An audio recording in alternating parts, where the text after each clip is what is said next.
The news media and politicians have recently been declaring that the only equitable resolution to the Arab-Israeli conflict is a two-state solution. Is this a new idea?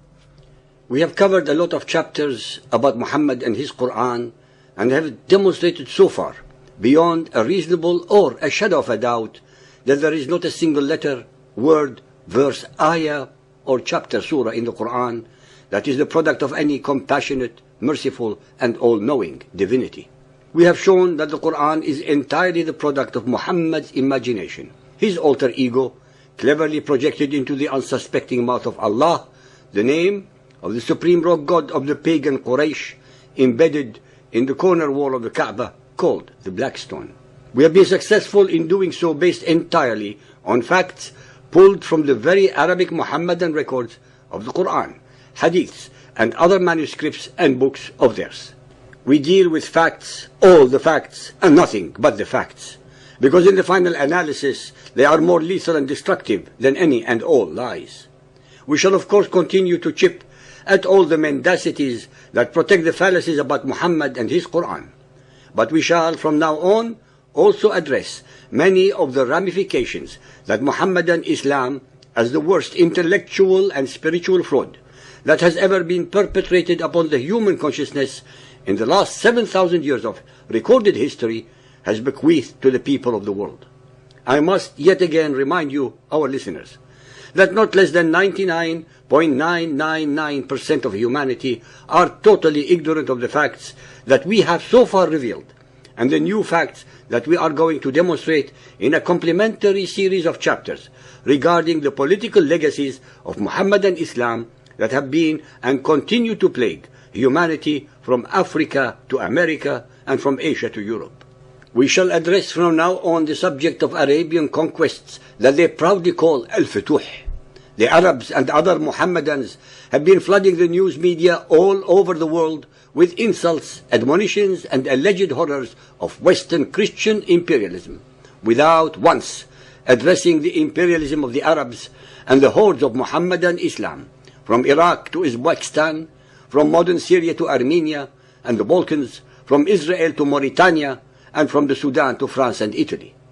We shall explore with you the facts and not the propaganda, the realities and not the myths of these subjects, based entirely on the records that are available for all to check and double-check.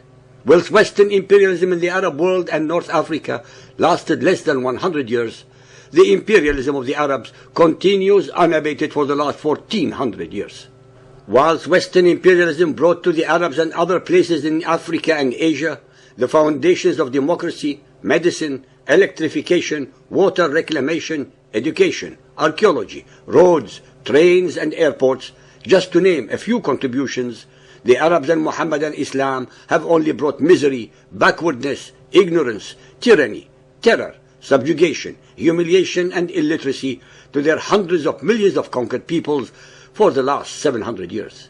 While the Western imperialists have been atoning for their alleged misdeeds, the Arabs, with an obscene degree of hypocrisy, actually continue to glorify in every mosque sermon, in their books, their TV and all their media, the slaughter of millions and the conquest of Muhammadan Islam on 3 continents, Asia, Africa and Europe, covering an area of about 10 million square miles, and the subjugation, occupation, humiliation and historical eradication of at least 10 civilizations and major cultures.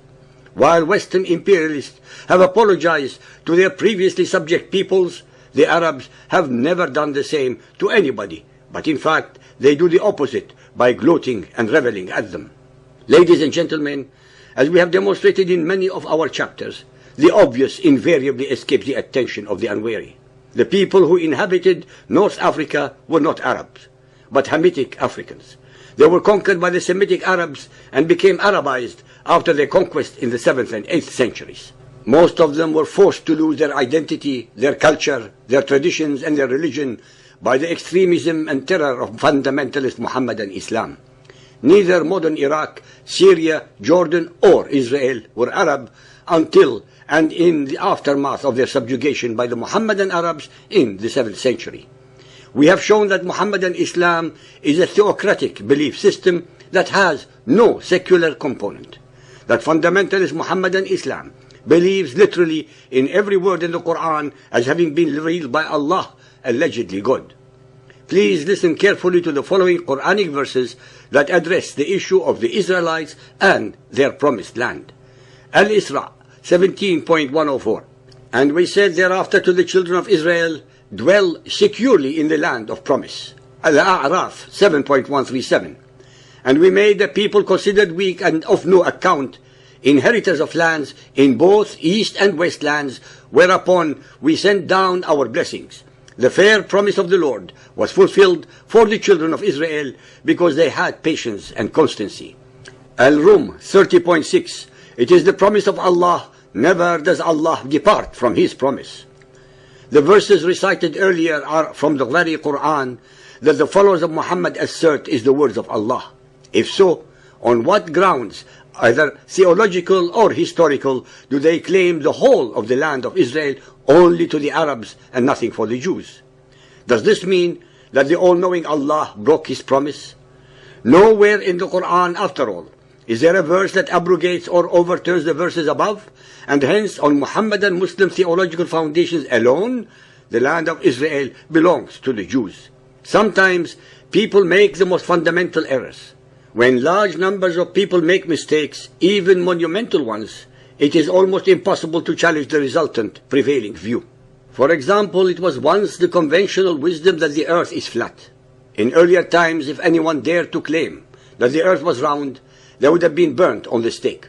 When, in the 16th century, Nicolaus Copernicus dared suggest that the sun was the center of the solar system and not the earth, he was regarded as a heretic.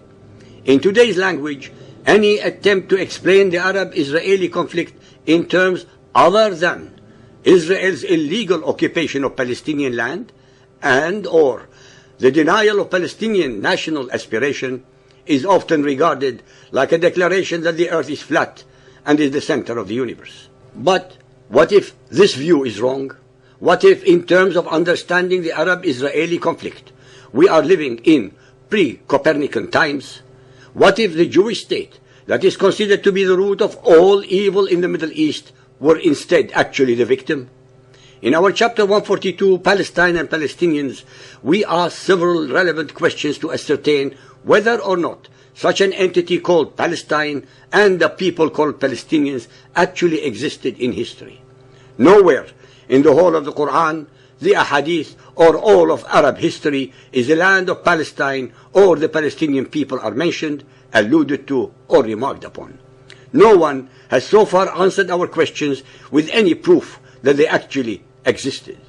The so-called Palestinians have absolutely no idea where their very name is derived from. They, as usual with the ignorance of Muhammad and his followers, contort and mix up historical places and characters by identifying the Canaanites with the Philistines. What if Zionism is not colonialism, but rather an ancient people's deep connection to their native historical and covenantal land? What if the real colonialism was and is in reality Arab imperialism and expansionism, which contests a Jewish state on even 1/500th of the area of lands conquered by the Arabs?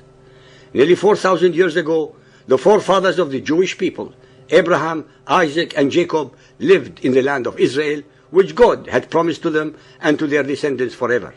That promise was confirmed at Mount Sinai and was delivered upon by God through Joshua after the death of Moses more than 3,300 years ago, when the Israelites entered the land after being liberated from Egyptian slavery and oppression.